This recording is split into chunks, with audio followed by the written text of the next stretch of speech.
और सभी हाथ जोड़ लीजिएगा, महाराज से ऊपर नमस्ते करेंगे। महाराज ने नमोस्तु नमोस्तु नमोस्तु। अब मैं परम पूज्य मुनि श्री 108 विवत्साद जी महाराज के श्री चरणों में नमोस्तु करते हुए उनसे अनुरोध करूंगा कि वे समाज को मंगल आशीष देने का। सभी लोग अपने दोनों हाथ जोड़ेंगे, दोनों नेत्रों को बंद करेंगे, सिद्ध परमात्मा का स्मरण करेंगे। हम बोलेंगे फिर आप लोग बोलेंगे। ओम नमः सिद्धेभ्यः।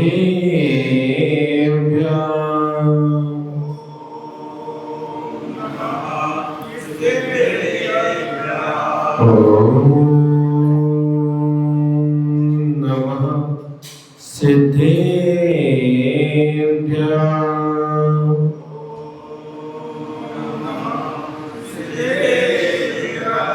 ओम नमः सिद्धेभ्यः।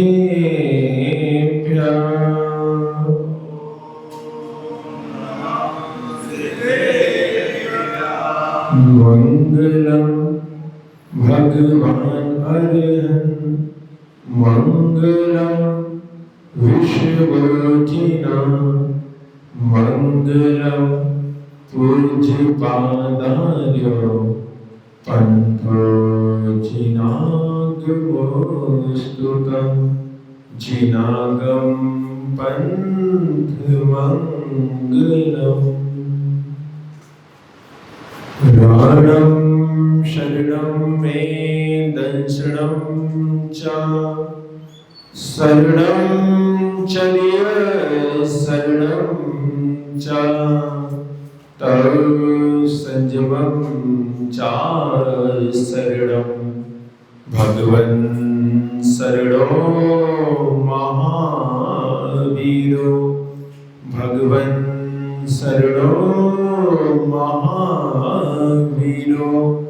भगवन् शरणो महावीरो।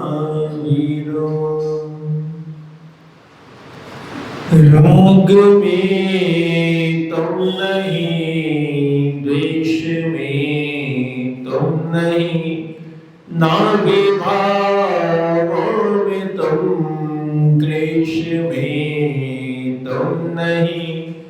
पालिया आपने आप में आप धन्य विमर्श गुरु आपको शत नमन।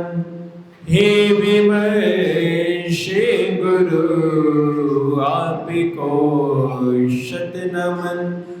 हे विमर्श गुरु आपको शत नमन।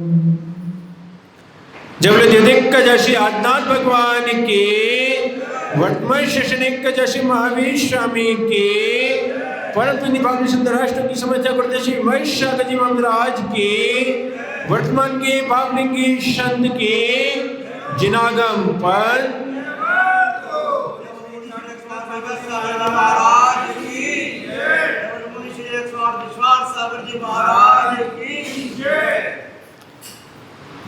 परम पूज्य गुरुदेव जो सदैव अनंत और सिद्धों की आराधना किया करते हैं और एकमात्र अनंत सिद्ध बनना ही जिनका लक्ष्य रह गया है, ऐसे पूज्य गुरुदेव स्वयं भी अपने मार्ग को प्रशस्त कर रहे हैं और हम भव्य जीवों के लिए उसी मोक्ष मार्ग के सूत्र प्रदान कर रहे हैं जो गुरु से गुरु सूत्र प्राप्त हुए हैं, वही आप तक पहुंचाने का प्रयास कर रहे हो। पूज्य गुरुदेव मुझे आशीष प्रदान करेंगे। नमोस्तु भगवान। सिद्धालय कर जाना है, सिद्धों सा बन जाना है। सिद्धालय कर जाना है, सिद्धों सा बन जाना है। गुरुवाणी को सुन प्यारे, हित का यही ठिकाना है। गुरुवाणी को सुन प्यारे, हित का यही ठिकाना है। सूरी विमर्शा कर हो सूरी विमर्शा कर सिद्धों से बनाए रे। जीवन है पानी की बूंद जीवन है पानी की बूंद कब मिट जाए रे। होनी अनहोनी होनी अनहोनी कब क्या घट जाए रे। जीवन है पानी की बूंद कब मिट जाए रे। जीवन है पानी की बूंद कब मिट जाए। जय जिनागम पंथ अनादि अनिधन जिनागम पंथ।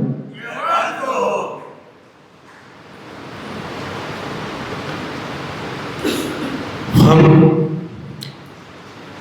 मनुष्य हैं और हम मनुष्यों के पास एक अनमोल वस्तु है। आपको पता है वो क्या है?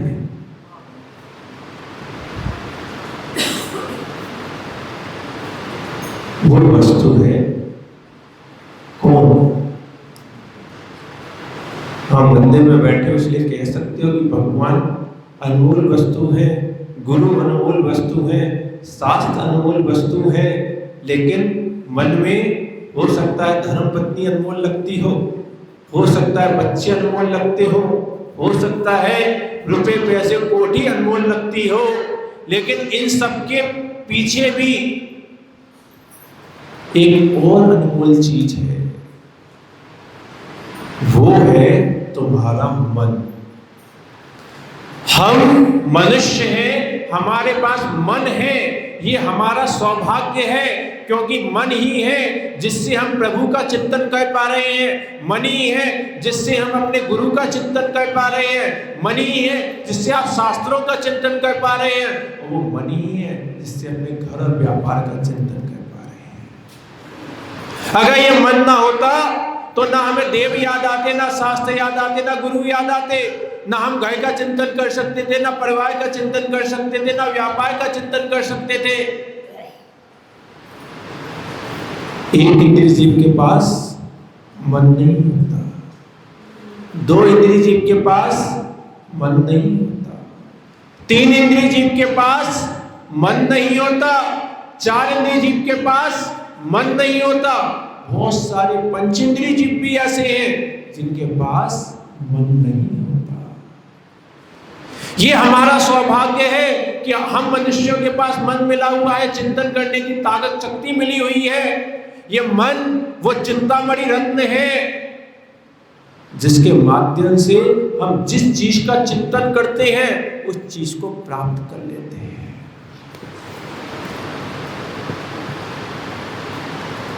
आपने इस मन से आज तक जिसका चिंतन किया आपको वो चीज प्राप्त हुई।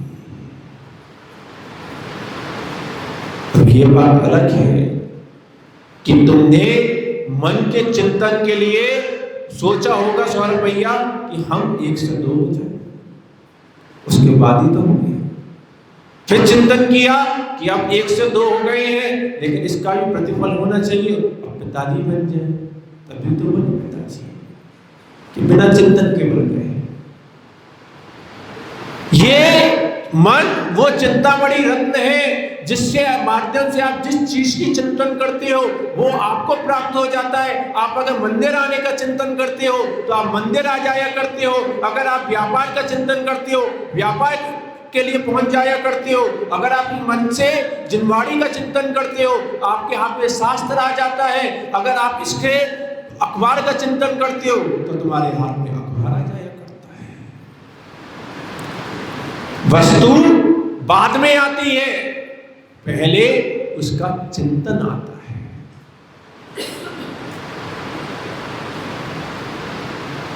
जिस चीज का चिंतन आया इस चिंतामणि रत्न के पास और वही चीज तुम्हें प्रकट करके दे देता है। लोक में चिंतामणि रत्न के विषय में यही तो बात चलती है, पर चिंतामणि रत्न से चिंतन कितना कर पा रहे हैं, और इस चिंतामणि रत्न के मिलने के बाद हमें मणियों की चिंता कितनी हो रही है।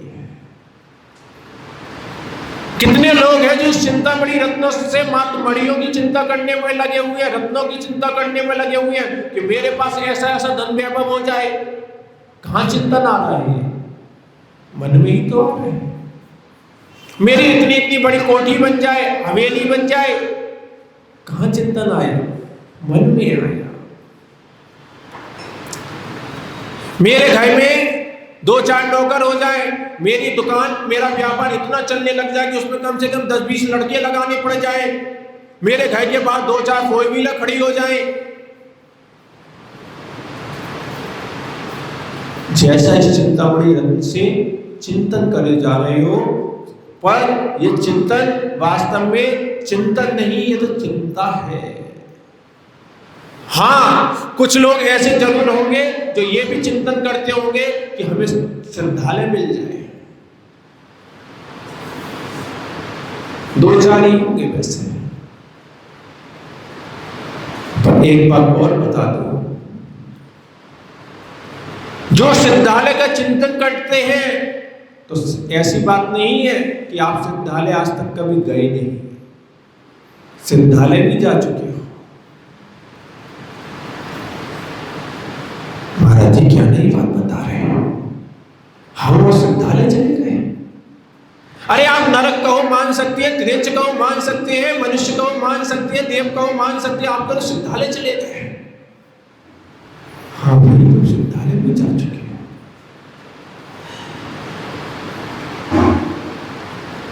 कब गया? कैसे गया? अनादि से तुम जाने कितनी बार श्रद्धालय जा चुके, लेकिन श्रद्धालय जब जब गए तो प्रवासी बनकर गए, निवासी बनकर नहीं गए।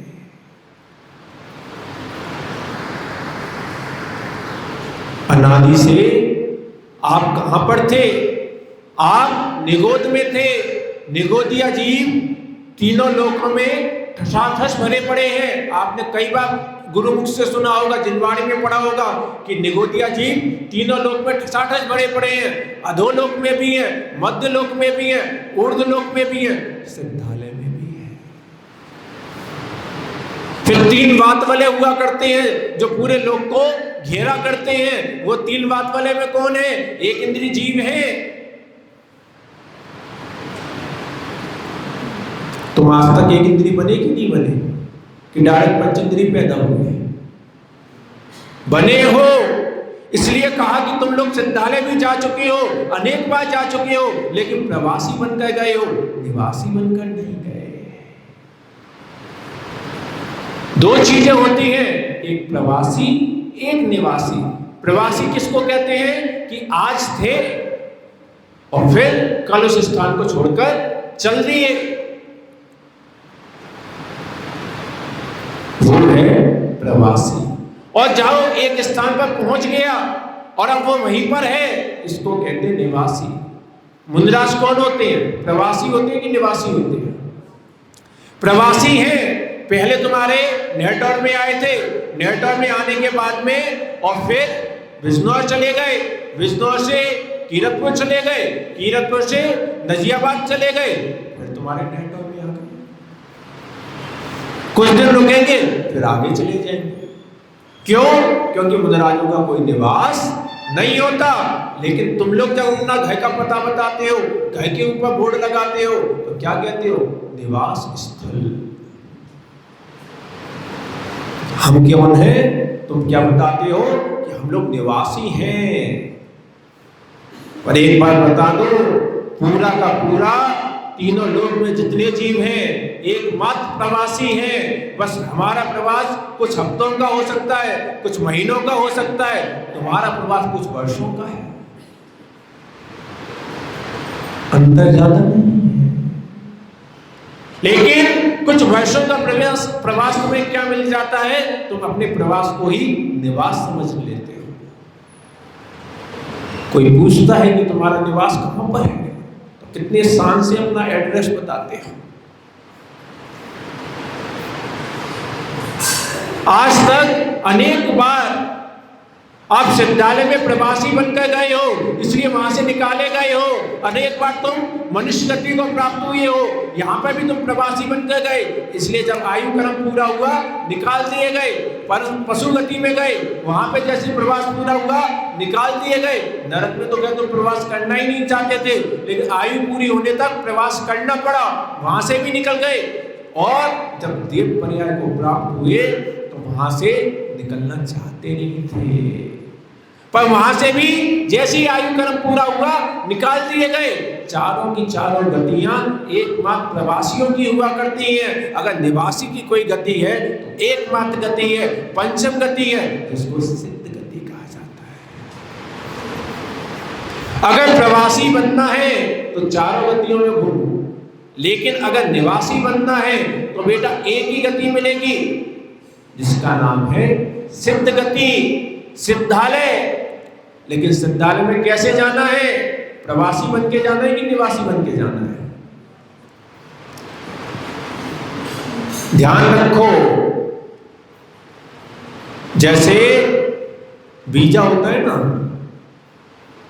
अगर आपको कहीं विदेश में घूमने जाना हो तो आपको वीजा बनवाना पड़ता है, और उस वीजे के माध्यम से आपके लिए छूट दी जाती है।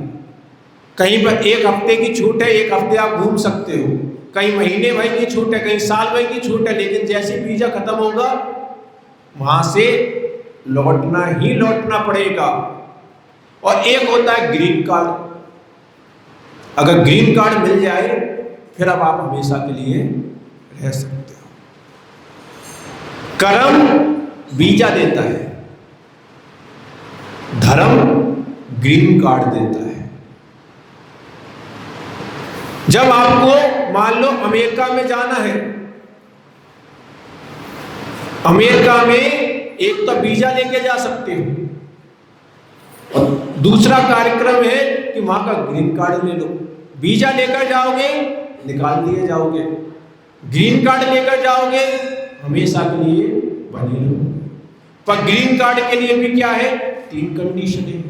ग्रीन कार्ड कैसे मिलता है? 3 कंडीशनें होती हैं।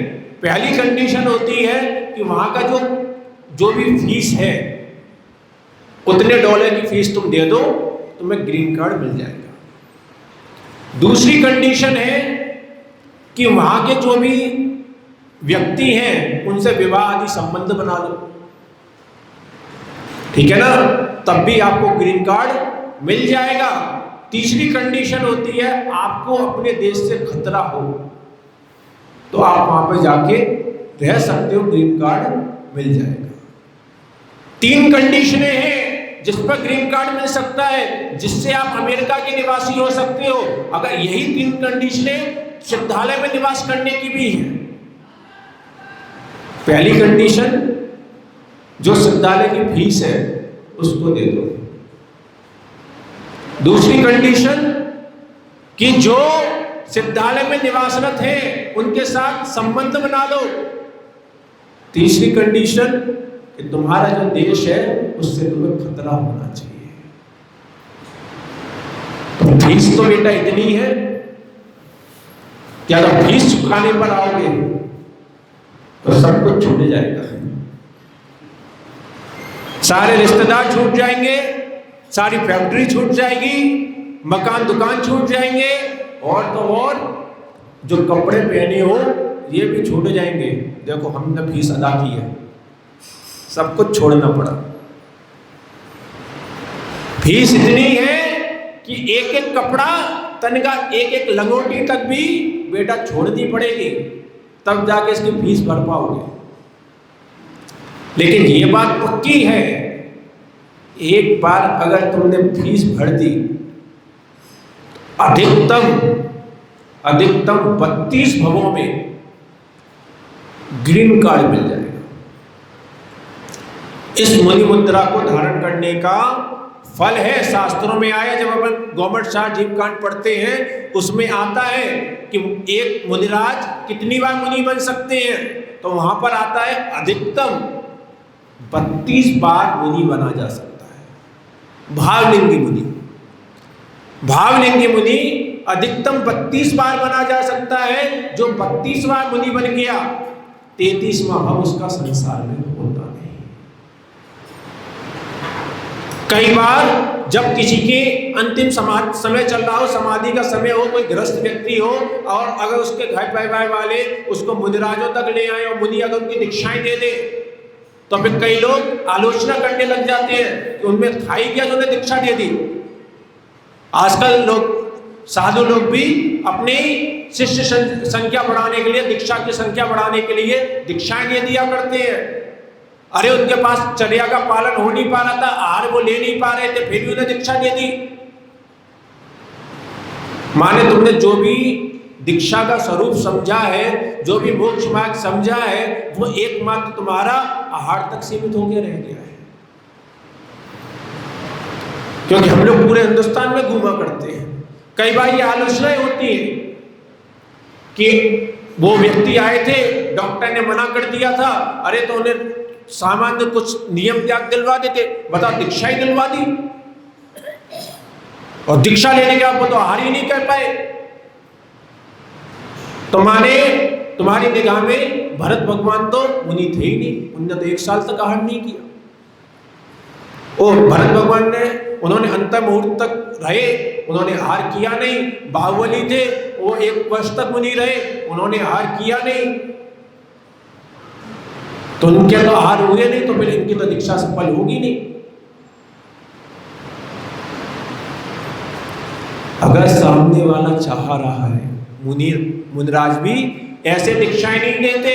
पहली बात तो बेटा, जो तुम्हारा अंत समय आ गया है, अगर अंत समय आ गया है और तुम मुनिराज तक आ पा रहे हो, तो ये तुम्हारा बहुत बड़े पुण्य का उदय है। वरना ऐसे ऐसे जीव होते हैं जो जीवन में प्रतिमाओं का पालन तक कर लिया करते हैं, लेकिन अंत समय जब आता है तो पता चला कि सारी प्रतिमाएं छूट जाया करती हैं।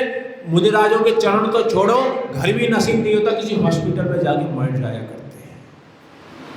बिल्कुल अभी अभी की घटना है, कुछ दिन पहले की ही मात्र, उनकी गृह नगरी में हमारा चतुर्मास हुआ और वो प्रतिमाओं का पालन करती रही जिंदगी भर। 5 या 7 प्रतिमाएं थी, जिंदगी भर पालन करती रही। जब वहां पे चतुर्मास हुआ तो संबोधन दिया कि दादी अब एक काम करो, बहुत साल हो गए प्रतिमाओं का पालन करते करते, अब कम से कम अपनी आगे बढ़ो। अब तो तुम्हारे बच्चे तो छोड़ो, तुम्हारे जो पोता पोती थे वो भी सेट हुए जा रहे हैं, अब तो कम से कम दीक्षा के भाव बना लो। बस महाराज जी आप तो आशीर्वाद दीजिए, जितना है उतना होता रहे। लेकिन हाँ, अंत समय में महाराज जी मैं आपके पास आऊंगी, अंत समय में दीक्षा लूंगी। हम यही कहते थे कि अंत समय किसने देखा है, आप अभी से पालन को, अभी क्या आपका शरीर चल रहा है, हाथ पैर चल रहे हैं, बुद्धि सही काम कर रही है, सब जिम्मेदारियों से निवृत्त हो गए हो, अब किसका इंतजार कर रहे हो। बस महाराज जी अंत समय में आएंगे, अंत समय में आएंगे। जैसे अंत समय तुमने बिल्कुल अपना नोट कर रखा हो कि बिल्कुल ऐसा ही ऐसा होगा।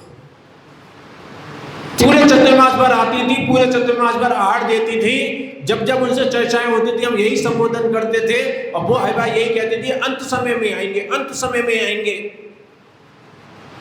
ठीक है, फिर भाई चतुर्मास हो गया, अपना बिहार हो गया, अपन ने आशीर्वाद दे दिया। 2 मुश्किल से 2 साल बीते, कैंसर हो गया, कैंसर हो गया, सब चीजें छूटने लगी धीरे धीरे।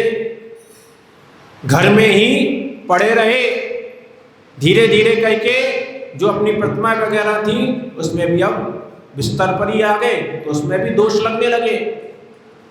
और फिर एक दिन बहुत ज़्यादा तबीयत खराब हुई, तो फिर घर वाले क्या करते, हॉस्पिटल ले गए, और हॉस्पिटल में ही 24 घंटे रहे, और वहीं के वहीं दम तोड़ दिया। हो गया सबका पालन।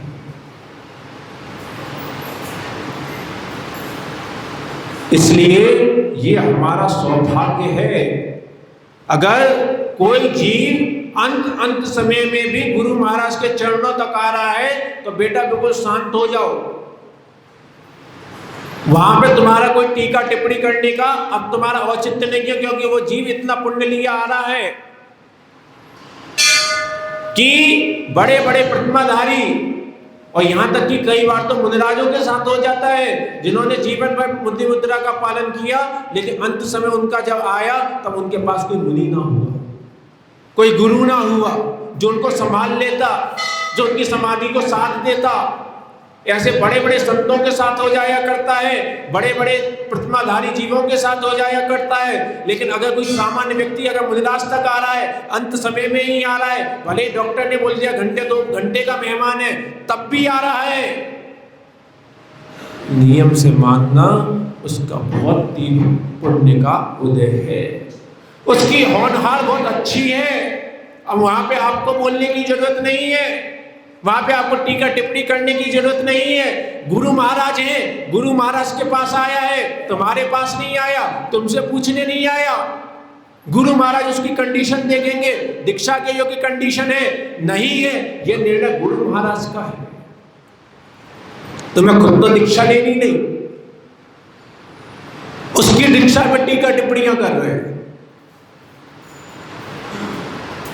अगर उसने अंत में भी दीक्षा ले ली और दीक्षा लेते ही भले ही उसका इधर अंतिम लौंग रखी गई उसके सिर के ऊपर और उसकी अंतिम सांस निकल गई, बेटा कुछ कर पाया ना कर पाया, लेकिन उसने 32 भवों में से एक भव को जीत लिया। क्योंकि 32 भवों से ज्यादा भावलिंगी मुनि नहीं बना जा सकता, उसने कम से कम अपने एक भव को जीत लिया।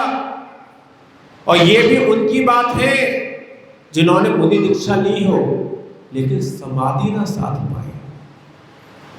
और अगर इस मुनि मुद्रा को धारण करने के बाद कोई जीव समाधि साध ले, जगन्य से जगन्य समाधि साध ले, तो 7 से 8 भव मात्र संसार है, उनका 9वां भव इस संसार में नहीं। और अगर उत्तम समाधि साध ले तो फिर कहना ही क्या है, मात्र एक भव। आचार्य भगवान कुंद स्वामी कहते हैं, इस भरत क्षेत्र के आर्यखंड में पंचम काल में जन्मा हुआ मुनि अगर भाव पूर्वक अपनी साधना कर लेता है, उत्कृष्ट समाधि को साध लेता है, तो इस पंचम काल में भी यहाँ से बढ़ के पंचम स्वयं लोकांतिक देव हुआ करता है। अभी तुमने लोकांतिक देव जो पंच कल्याणक करवाए थे तब देखा थे, वो आज का मुनि वो लोकांतिक देव होता है। लोकांतिक देव नियम से एक भवतारी होते हैं, यहाँ से लोकांतिक देव हुआ, वहां से जैसे ही आएगा फिर से मुनि मुद्रा धारण करेगा और ध्यान करके अपने 4 कर्मों का नाश करेगा, अनंत अवस्था प्राप्त करेगा, फिर 4 कर्मों का नाश करेगा और हमेशा के लिए सिद्धालय में बस जाएगा।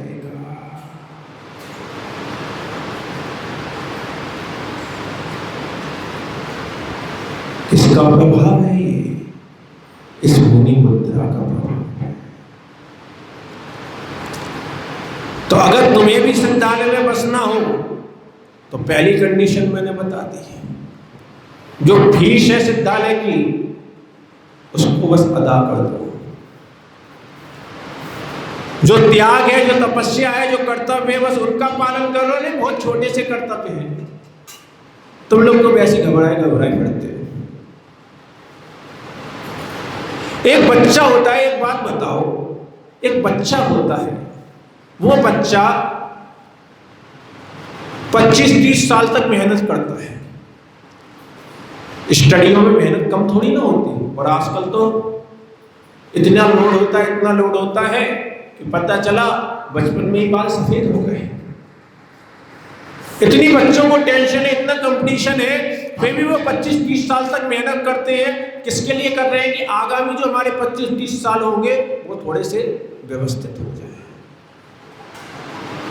क्योंकि ये बात तो सबको पता है कि बेटा आज के अगर जन्मे हो तो 60-70 हाईएस्ट है, वो तो पुराना जो घी पिए हैं वो 80-90 तक चल जाए, पर आज का जन्मा हुआ व्यक्ति वो तो 60-70 खींच ले, इतना ही बहुत है।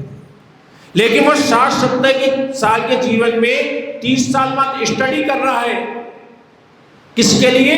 कि आगामी मेरा जो जीवन है 30 साल का वो अच्छे से व्यतीत हो जाए। रात भर जगता है, दिन भर टेंशन लिया घूमता है, कॉलेज जा रहा है, कोचिंग में जा रहा है, अपने फ्रेंडों के बीच में बैठ रहा है, फिर भी वो स्टडी स्टडी स्टडी की चर्चाएं कर रहा है। क्यों कर रहा है? कि मेरा आगामी जो 30 साल इसमें चले गए तो आगामी 30 साल सुधर जाए। जब 20, 25, 30 साल के जीवन के लिए इतनी मेहनत हो सकती है तो फिर सिद्धालय जहां पर एक बार अगर चले गए तो बेटा अनंत काल तक वहीं पे विराजमान रहना है, वहीं के सुखों का अनुभव करना है, वहीं की शांति का अनुभव करना है। तो ऐसे सिद्धालय में जाने के लिए अगर एक पर्याय में थोड़ी सी दुख तकलीफ कष्ट सहन कर लिए तो कौन सी बड़ी बात है।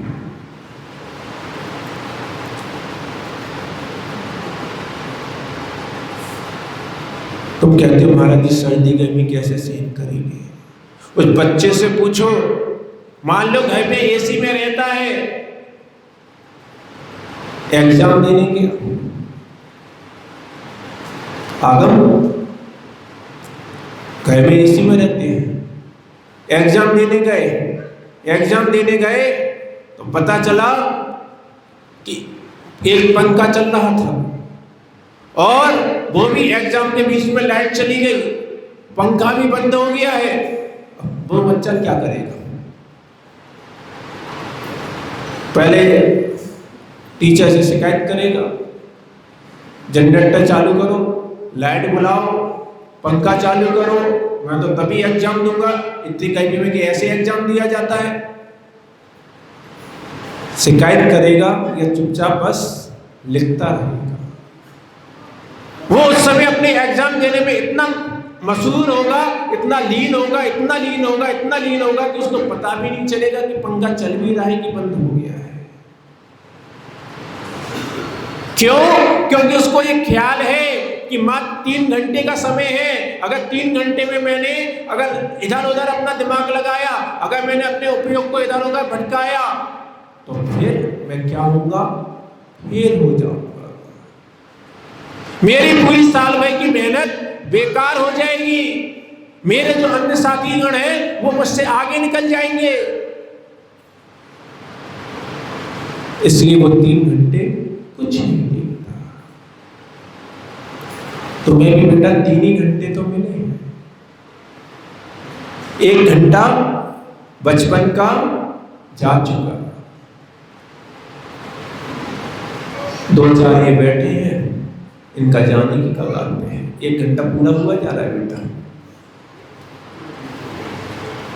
किसी के 2 घंटे चले गए, प्रौढ़ अवस्था तक पहुंच चुका है, 2 घंटे बीत गए। शेष जितने बैठे हैं, कौन सा घंटा चल रहा है तुम लोगों का?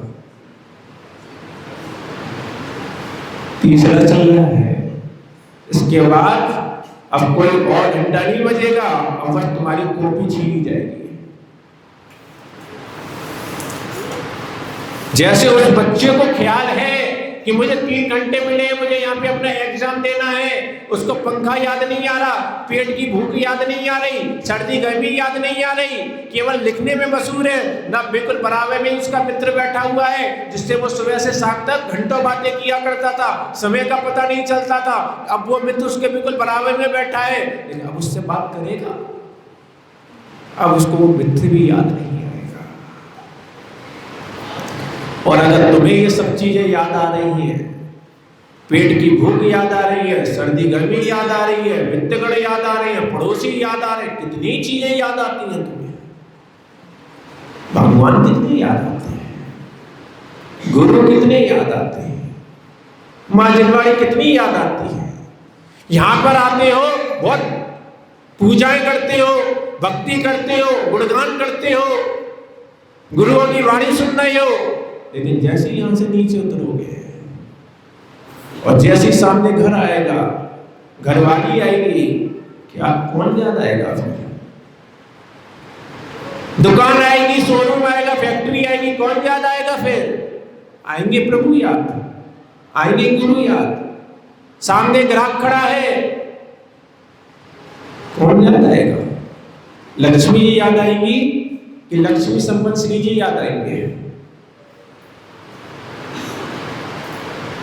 इसका मतलब है कि बेटा केवल तुम्हें अभी ज्ञान हुआ है कि ये जीवन पानी की बूंद है। जब से हम आए हमें एक ही बात सुनाते हैं, जीवन है पानी की बूंद, कब मिट जाए रे, होनी अनहोनी, कब क्या घट जाए रे। ध्यान रखना, जो तुम्हारी अभी पर्याय हो रही है, जो तुम्हारी अवस्थाएं हो रही है, ये सारी की सारी तुम्हारी होनी नहीं है, सब अनहोनी है। अनहोनी घट रही है, होनी आज तक घटी नहीं, क्योंकि तुम्हारा ये मनुष्य होना ये होनी नहीं है, अनहोनी है। स्वर्ग का देव हो जाना होनी नहीं है, अनहोनी है। नरक और तिरंजों को तो वैसे तुम अपनी अनहोनी कहते हो।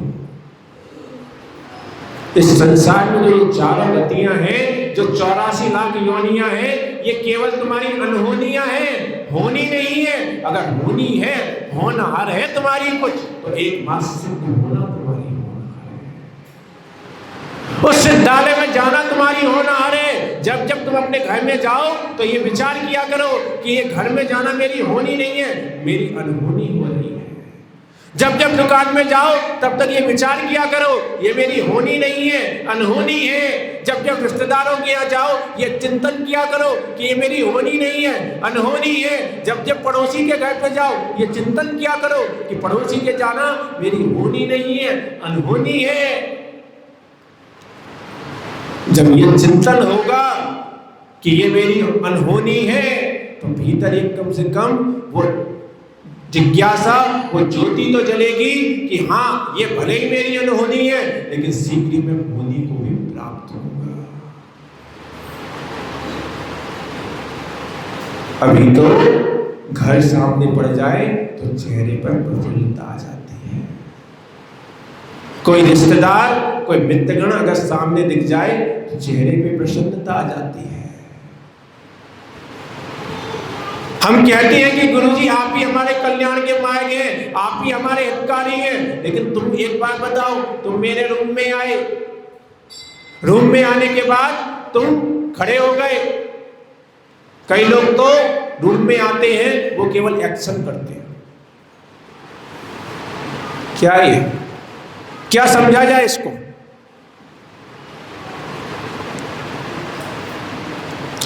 मौन व्रत लेकर आए हो क्या?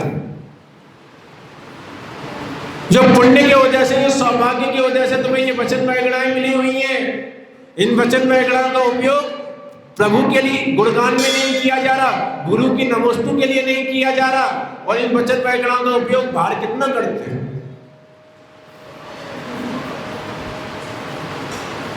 ध्यान रखो, ये वचन वैगणाएं ये बेटा बाहर बर्बाद करने के लिए नहीं थी, ये वचन वैगणाएं प्रभु गुरु का गुणगान करने के लिए थी। लेकिन गुरु के सामने आए हैं तो बस एक्शन हो रहे हैं। ज्यादा हुआ चलो नमोस्तु बोल दिया, चरण छू लिए, कि गुरुजी के प्रति हमें बहुत श्रद्धा है, गुरुजी हमारे अपने हैं। विचार करो, तुम हमारे रूम में आए, तुमने कदाचित चरण छू लिए, हमें देख के थोड़े से चेहरे पे मुस्कान भी कदाचित आ गई, तुम हमारे रूम में से निकल रहे हो, और उसी समय तुम्हारा कोई मित्र आ गया। अब तुम मित्र से कैसे मिलोगे? अभी जो चेहरे पर इतनी मुस्कान आई थी, मित्र को देखते ही चेहरा इतना खिल जाएगा। फिर उससे उसके हालचाल पूछोगे, और बता कैसा है, बड़े दिन बाद दिखाई दे रहा है, और सब बढ़िया चल रहा है, कोई दिक्कत तो नहीं है। कितनी बातें कर लेते हो। गुरु के पास आओगे तो पूरी सोच के आना पड़ता है, बड़ा चिंतन करके आना पड़ता है कि गुरु महाराज के पास जा तो रहे हैं, लेकिन बोलेंगे क्या वहां पर मित्र मिल जाए तो चिंतन करना पड़ता है क्या कि बोलेंगे क्या इससे। तो इसका मतलब क्या है, तुम्हारे इस हृदय की केंद्र में कौन बैठा है? क्योंकि जो हृदय के केंद्र में बैठा होता है उससे तो फिर बोलने से पहले सोचना ही नहीं पड़ता। कब घंटों निकल जाते हैं पता ही नहीं चलता। सामने वाला बोलना हो ना बोलना हो, लेकिन अगर आपके वो केंद्र में बैठा हुआ है तो उससे मौन में ही तुम कितनी बातें कर लिया करते हो। हम हैं प्रभु के पास कई बार आते हैं, प्रभु तो बिल्कुल मौन रहा करते हैं, लेकिन अगर प्रभु से बात बतियाने बैठ जाओ घंटों नहीं पता चलते। कभी बतिया के देखना प्रभु से। प्रभु से बतियाने में शब्दों की जरूरत नहीं पड़ती, लेकिन अगर प्रभु से बतियाने बैठ गए तो प्रभु बातें मत करते हैं। ये मत सोचना ये मौन रहा करते हैं। मौन उन्हीं से है जिनकी इनसे दूराई है। जैसे अजनबी के व्यक्ति के पास तुम पहुंचते हो तो अगर कदाचित अजनबी व्यक्ति के पास तुम खड़े भी हो जाओ तो बड़ी सोच सोच के बातें बोलनी पड़ती है। बात करना है अजनबी से, खड़े हो गए हैं और भाई साहब ठीक हो, उसने भी कह दिया ठीक है। थोड़ी देर खड़े हैं, फिर सोच रहे हैं और क्या पूछा जाए, और कहां से आए हो, अपने घर से। अच्छा ठीक है। और वहीं पर कोई ऐसा हो जिससे तुम्हारा संबंध बहुत गहरा हो, फिर समय पता नहीं चलता। अगर प्रभु से मिलना है, गुरु से मिलना है, तो उस गहराई तक अपने गुरु और प्रभु को बसाओ कि उनसे बात करने से पहले, उनसे बतियाने से पहले तुम्हें सोचना ना पड़े। अब ये काम मत कर देना कि आज तुम मेरे पास पहुंच जाओ, कहीं गस्ती की बात लेके बैठ जाओगे, गुरु ने कहा था बतियाना है, तो हम जैसे गुरु ना सुनते।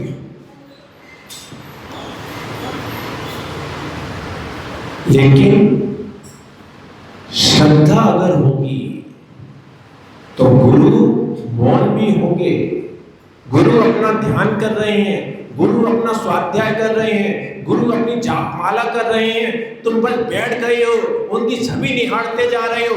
मन से मन की बात हो रही है, श्रद्धा से श्रद्धा की बात हो रही है, हृदय से हृदय जुड़ रहा है। पता ही नहीं चल रहा कब 1 घंटा 2 घंटे निकल गए हैं, तुम बस उन्हें एकटक देखे जा रहे हो और वो अपने भगवान आत्मा को एकटक देखे जा रहे हैं। सच्चा दर्शन वो दर्शन। हम तो क्या सोचते हैं कि अगर गुरु के पास गए हैं तो वो हमसे बतियाने चाहिए।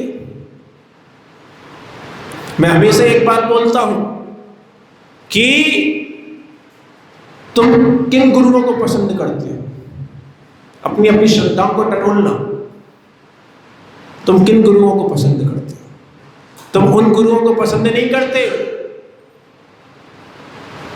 जो पंचायत जोड़ के बैठे, तुम्हें वो भी पसंद नहीं आते। अगर तुम किसी गुरु के पास बैठे हो, अगर तुम किसी गुरु के पास गए हो और जब जाते हो और उनके पास पूरी पंचायत जुड़ी रहती है तो तुम्हें वो गुरु पसंद नहीं आते। अच्छा जी, बहुत अच्छी बात है।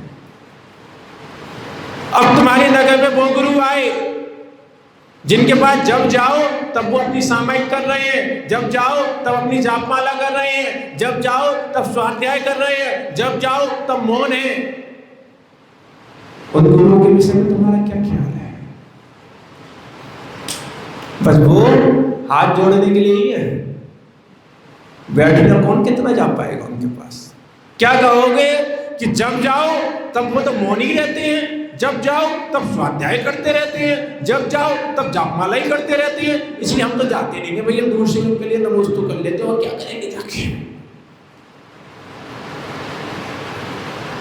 माने तो चाह क्या रहा है?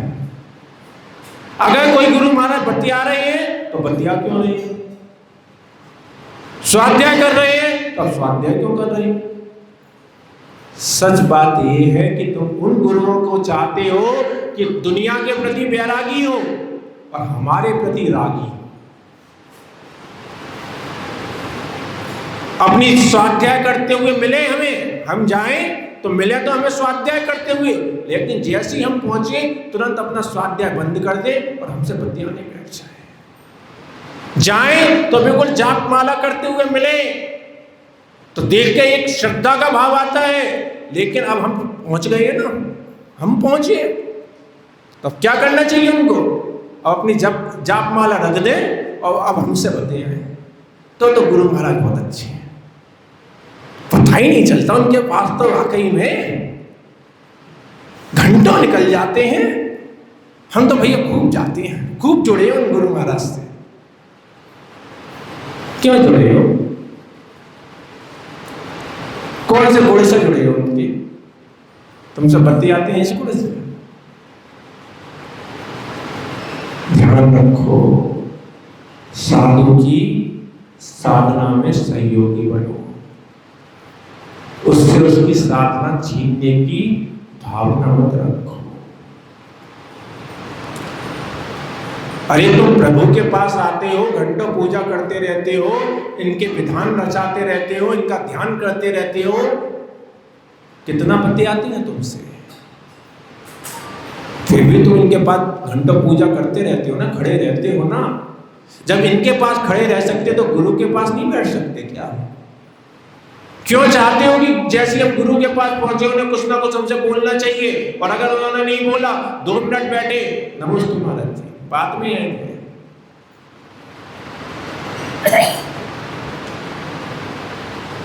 ये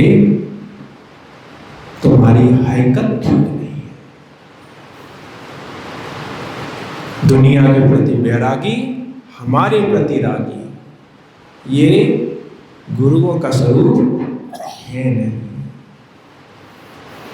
अरे गुरु महाराज ने अगर कदाचित तुमसे बतिया भी रहे हैं, उन्होंने तुम्हें थोड़ा बहुत समय दे भी दिया है तो अपना सौभाग्य मानो, लेकिन वो उस सौभाग्य में भी अगर चर्चाएं करेंगे तो बेटा धर्म की करेंगे, लेकिन उसको भी एक लिमिट टाइम तक करेंगे, हर टाइम तक नहीं करेंगे। अभी मैं हूं, अब सब लोग आ जाते हैं तो शाम को 4 बजे से बैठ जाता हूं, आधा 1 घंटा जो तुम लोग लगा लेते हो उसमें चर्चाएं धार्मिक किया करता हूं। लेकिन अगर तुम 4 बजे से 3:45 बजे आ जाते हो, बैठे रहो, कोई बात नहीं, बैठने की थोड़ी ना मना है। मैं अपनी साधना कर रहा हूं, मैं अपना स्वाध्याय कर रहा हूं, मैं अपनी जाप कर रहा हूं, तुम आराम से बैठो, स्वागत है, कौन मना कर रहा है। लेकिन तुम भी कब आओगे? पता है 4 बज चुके हैं, अब चलते हैं। 3:45 बजे, अभी तो 15 मिनट है, अभी महाराज जी बोलेंगे थोड़ी ना। क्या हो रहा है? हम वैरागी जीव के पास आए हैं, दिगंबर मुनिराज के पास आए हैं, वीतरागी गुरु के पास आए हैं, पर उनकी वीतरागता को पल भर भी ना देख पा रहे हैं। बस गेट खोलते ही तो दिखे वो हमें जाप माला करते हुए, पर फिर नहीं, फिर तो हम चलते हैं। और गुरु महाराज ने कह दिया बहुत समय हो गया, चलो अब मेरे स्वाध्याय का समय है, अब मेरे प्रतिक्रमण का समय है। अच्छा महाराज जी चलते हैं, तो बातें करो तभी 1 घंटे और बैठते हैं, लेकिन अब आप तो अपना प्रतिक्रमण करोगे, तो अब चलते हैं। नमस्ते महाराज जी, जाओ आशीर्वाद है बेटा।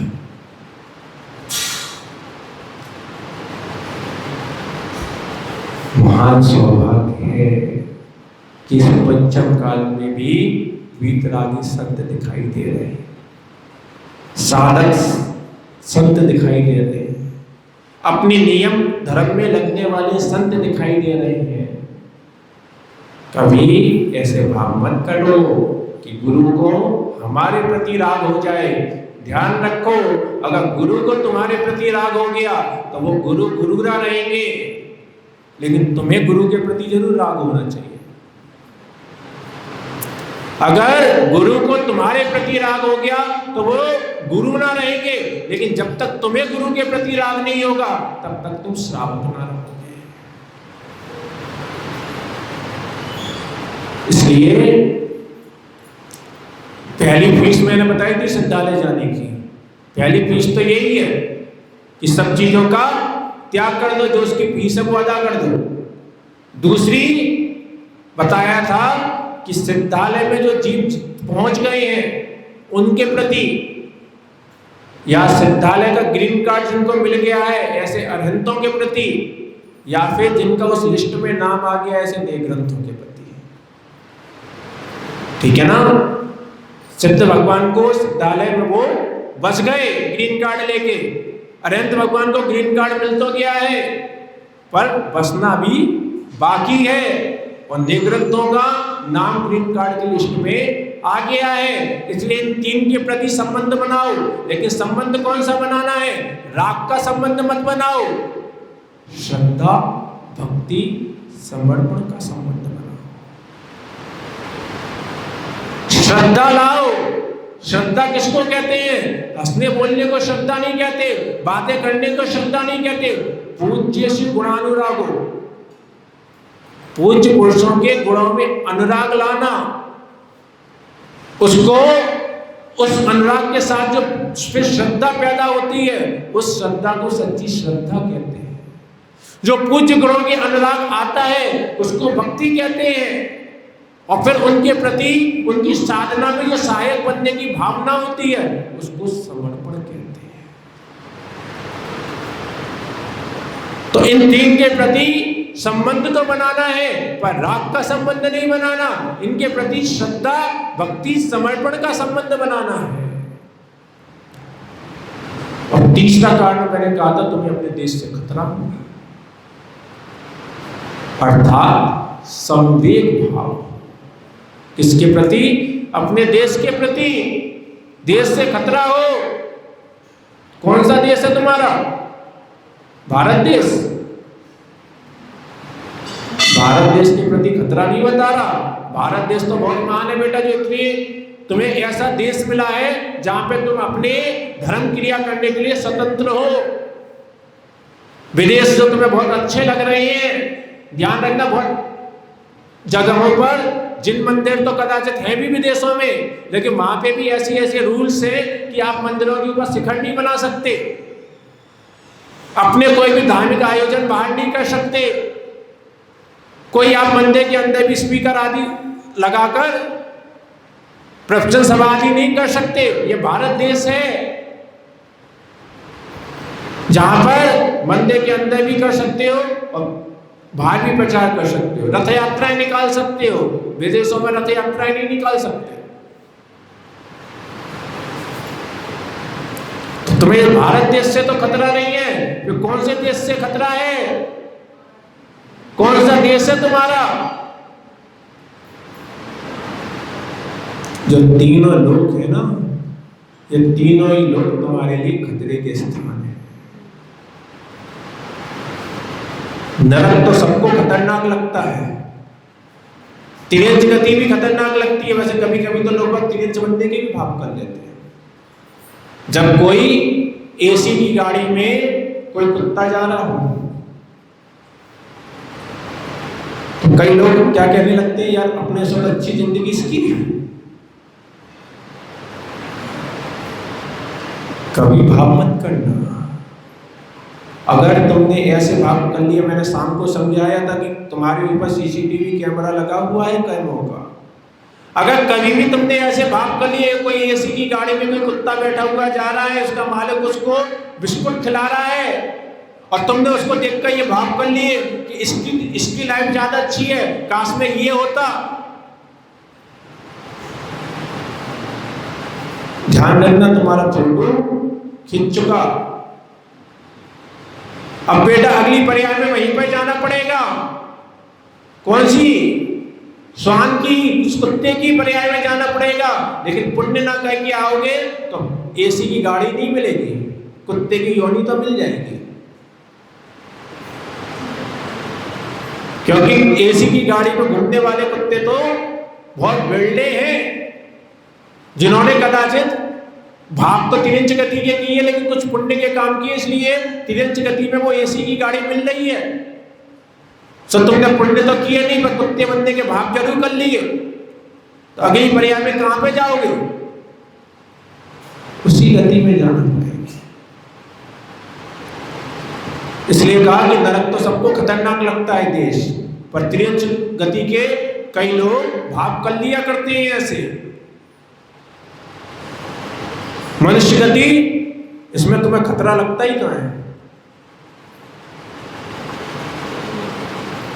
कितने मजे से जीते हो अपना जीवन, पूरी प्लानिंग है, फ्यूचर प्लानिंग। इसके बाद मुझे ये करना है, इसके बाद ये करना है, इसके बाद ये करना है, पूरी लिस्ट बनी हुई है। और देव गति, उसमें तो सब लोग जाने के भाव ही करते हैं। जितने पूजा अर्चना करने वाले हैं, मंदिर में आने वाले हैं, अपने अपने भावों को टटोलना। कितने लोग देव बनना चाहते हैं? पूछ नहीं रहा मैं, क्योंकि मुझे मालूम है तो मेरे सामने तो फिर मना ही करोगे। और मैं चाहता हूँ मंदिर में बैठे हो क्यों मेरे सामने झूठ बोलो, मंदिर में बैठ के और मेरे सामने झूठ बोलना पड़े, इसलिए मैं पूछ ही नहीं रहा। पर अपने अपने भावों को टटोलना। इस पूजा अर्चना करने के बाद कितने लोग स्वर्ग में जाना चाहते हैं? एक तरफ हम कहते हैं कि ये संसार दुख का स्थान है, और दूसरी तरफ आप स्वर्ग में जाने की भावना कर रहे हो। जब स्वर्ग में जाओगे और कदाचित पूजा अर्चना करने के चले भी गए, तो बेटा वापस यहाँ पे लौट के आना पड़ेगा, नहीं आना पड़ेगा? कि हमेशा ही स्वर्ग में ही जाओगे? और स्वर्ग में भी कोई सुख नहीं है। कारण ये है कि अब जीव को कुछ ना कुछ प्रलोभन देना पड़ता है।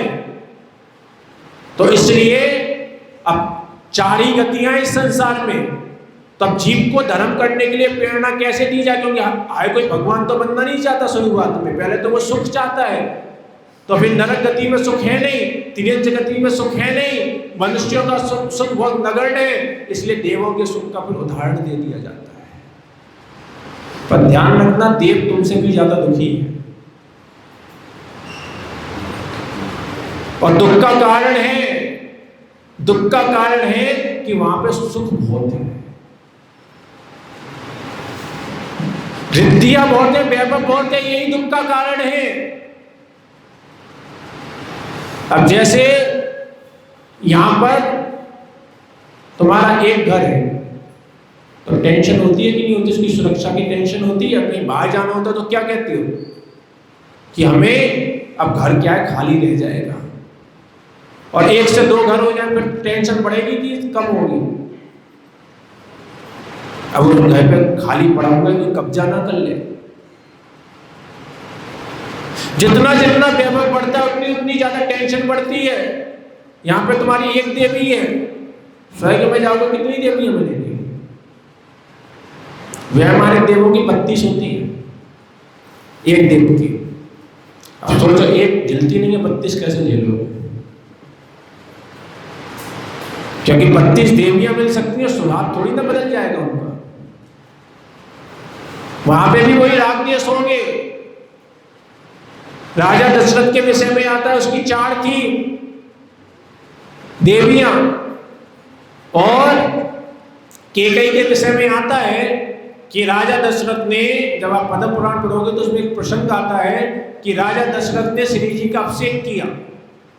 अभिषेक करने के बाद उसने गंधोदक चारों अपनी रानियों के पास भिजवाया। तो जो दासियां थी, जो उनके साथ रहा करती थी, उन्हीं के हाथों चारों रानियों के लिए गंधोदक भिजवा दिया। तो 3 रानियों तक तो गंधोदक पहुंच गया, कैकेयी तक ना पहुंचा। कैकेयी को पता चला कि राजा दशरथ ने अभिषेक किया है और 3 रानियों के पास गंधोदक पहुंच चुका है, मेरे पास भिजवाया नहीं है। बस बिखर गई वो। तो फिर एक ही चीज याद आती है, कोप भवन में पहुंच गई। पूरे राजमहल को सिर पर उठा लिया कि बस राजा दशरथ के अंदर भेदभाव शुरू हो गया है, मुझे कुछ समझते ही नहीं है। पूरे राजमहल को सिर पर उठा के और खुद कोप भवन में जाकर लेट गई। जब राजा दशरथ को पता चला कि 4 में से एक बिखर गई, बेचारे पहुंचे, फिर मनाने क्या करेगा आदमी? वही कह रहा हूं, बड़ी हालतें खराब है बेचारों की, तो लोगों को पता नहीं है। मनाने पहुंच गए, पूछने लगे बात क्या हुई है, बात तो बता दे भाग्यवान। तो वो क्या बात बताने लगे? बस मुंह बुलाई और कोप भवन में पड़ी थी। राजा दशरथ जो महाराजा हैं, जिनके सामने दुनिया हाथ जोड़ रही है, वो कैकेयी के सामने खड़े हुए, भैया क्या बात होगी बता दो दे। बड़ी देर में बोलना शुरू किया कैकेयी ने। जब बहुत पूरी मनोहार कहवाली, तब फिर बोली कि तुम अपने 3 नानियों के पास जब तक भिजवाया, मेरे पास क्यों नहीं भिजवाया? वो उसने कहा भैया भिजवाया था, झूठ बोलते हो, कहाँ भिजवाया? जब उन लोगों में दोनों में बहुत गहमा-गहमी चल रही थी, तब फिर वो पीछे से वो दासी आई। वो दासी क्या थी? वो वृद्धा थी। तो तीन रानियों की दासी युवा थी, वो अपनी रानियों के पास तुरंत जद्दोजहद ले गई थी। वो वृद्ध थी, इसलिए वो धीरे धीरे आ रही थी। फिर जब उसने देखा कि हाँ दासी ला रही है, तब जाकर थोड़ी सी शांति पड़ी। तो जितनी ज्यादा देवियां होंगी उतनी टेंशन होगी। तो स्वयं के देव कोई सुखी नहीं है, हमें लगता है, लेकिन ध्यान रखो, 2 भिखारियों के बीच में कंपटीशन हो ना हो, लेकिन 2 सेठों के बीच में जिंदगी में कंपटीशन चलता रहता है। 2 किराए पे रहने वालों के बीच में कंपटीशन हो ना हो, लेकिन 2 लोगों का अगर घर बना हो तो कंपटीशन जरूर चलता रहता है। किसका 1 मंजिल का है, मेरा भी, अगर इसका 2 मंजिल का हो गया मेरा भी, इसका 3 मंजिल का हो गया मेरा भी, इसके घर में पत्थर लग गया मेरे भी, इसके यहाँ टाइल्स लग गए मेरे भी, इसके यहाँ लिफ्ट लग गई मेरे भी। किनके अंदर चलता है? जिनके स्वयं के घर होते हैं। किराए का होगा तो कोई बात नहीं है। तो जितना वैभव होता है उतनी ही टेंशनें हैं। ऐसी जो स्वयं के देव है वो बस इसी बात से परेशान है, इसका वैभव इतना क्यों, मेरा इतना कम क्यों? और यहाँ पे मनुष्यों में तो ये व्यवस्था है कि कदाचित तुम पुरुषार्थ करके भी धन वैभव ज्यादा जोड़ सकते हो, लेकिन देवों के पास तो वो भी व्यवस्था नहीं है। क्योंकि अगर कोई देव इंद्र बन के पैदा हुआ है तो उसको जीवन भर इंद्र ही बना रहना है, और कोई सामान्य देव हुआ है तो जिंदगी भर सामान्य देव ही बना रहना है। लेकिन वो जिंदगी भर उस इंद्र को देखकर यही टेंशन करता रहेगा कि इसके पास इतना वैभव क्यों, इसके इतने सारे महल क्यों, इसके पास इतनी सारी रिद्धियां क्यों, इसके पास इतनी देवियां क्यों। और इसी कारण पूरे जीवन भर अंदर ही अंदर मानसिक दुख भोगता रहता है। इसलिए ये चारों ही स्थान कैसे हैं? भय के स्थान है, दुख के स्थान है। इसलिए कहा कि अपने जो तुम्हारी और तुम्हारी चारों गतियां तुम्हारा देश बनी हुई है। इसलिए इनके प्रति भी क्या चाहिए? संवेद भाव चाहिए, भय चाहिए, तब जाके उस विद्यालय का ग्रीन कार्ड मिलेगा। और एक अंतर और है कि अमेरिका का अगर ग्रीन कार्ड चाहिए हो तो 3 में से कोई भी एक चीज को फिलअप करना होता है। या तो फीस दे दो, संबंध बना लो, या फिर अपने देश से खतरा हो। लेकिन अगर सिद्धालय का ग्रीन कार्ड चाहिए तो 3 में से एक नहीं, तीनों चाहिए। फीस भी देनी पड़ेगी, संबंध भी बनाना पड़ेगा, और जिस देश में रह रहे हो ऐसे चारों गतियों से भी संवेद भाव को धारण करना पड़ेगा। जब ये तीनों चीजें होंगी तो ये बात पक्की है, ग्रीन कार्ड मिल जाएगा। और एक बार ग्रीन कार्ड मिल गया, अनंत अनंत अनंत भवों के लिए वहीं पर जाकर बैठ जाओगे, विराजमान हो जाओगे और अपूर्व अपूर्व सुख का अनुभव करते रहोगे। अब उस सुख का अनुभव करना है या इसी सुख में मग्न रहना है, ये जब रुचई तम रुचय, कल मैंने बोला था। सिद्धालय में क्या है वो भी बता दिया, संसार में क्या है ये तुम्हें पता ही है। अब जब रुचि तम कुछ, अब जैसा रुचे वैसा कर सकते हो, पर अच्छा यही है कम से कम अभी तीनों को फिलअप करने के योग्य ना हो तो कम से कम 2 चीजों से तो अपना फॉर्म को फिलअप कर ही लो। पहला, संवेद भाव को धारण करो। जब जब घर पहुंचो उसमें सुख की मान्यता छोड़ दो। जब जब पहुंचो यही चिंतन करो, अनहोनी घट गई। बच्चा जब जब कह दे पिताजी पापा जी तो सोचना अनहोनी घट गई, क्योंकि मुझे पिताजी के नाम से संबोधन होना ये तुम्हारी होनी नहीं है। सिद्ध के नाम से संबोधन होना, मुनिराज के नाम से संबोधित होना ये तुम्हारी होनी थी।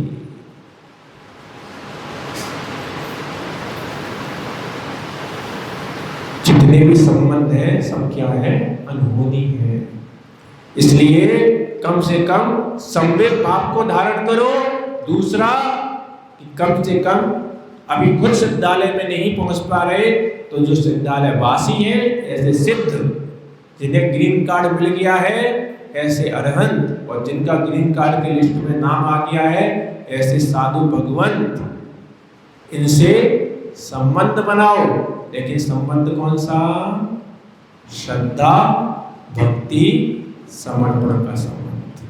और अगर ये दो काम तुमने ईमानदारी से कर लिए तो फिर ध्यान रखना, इस पर्याय में और अधिकतम अगली पर्याय में वहां पर बैठ नहीं पाओगे जहां आज तुम बैठे हो। तो संबंध बनाने से पहले सोच भी लेना भैया। फिर बाद में अगर महाराज जी ने बताया नहीं था, संबंध बनाने की कही थी, तो अपन ने तो सोचा था कुछ मिल रहा है और यहाँ पे तो सब कुछ छूट गया। क्योंकि यह तो वही है, आओगे तो बेटा ऐसे ही हो जाओगे। इसलिए मुनिराजों के विषय में एक कथन भी चलता है, जैसे पुलिस के विषय में कथन चलता है ना, पुलिस वालों से ना दुश्मनी अच्छी ना दोस्ती। और मैं यही बात कहता हूँ मुनिराजों के लिए, मुनिराजों से बेटा ना दोस्ती अच्छी ना दुश्मनी। क्योंकि दुश्मनी करी तो कहीं के ना रहोगे, और अगर दोस्ती करी तो अपने घर के ना रहोगे। तो दोस्ती कर ली तो अपने साथ ले जाएंगे। तो दोस्ती करने से पहले सोच लेना बहुत अच्छे से उनसे भी, ठीक है ना? पर हम घर में ना टिकने देंगे, और हम क्या नहीं टिकने देंगे, तुम खुद नहीं टिक पाओगे। पर अच्छी बात है कि जहां पर टिके हो वहां से उठो, और जहां पर टिकना है वहां पर अनंत काल के लिए विराजमान हो जाओ।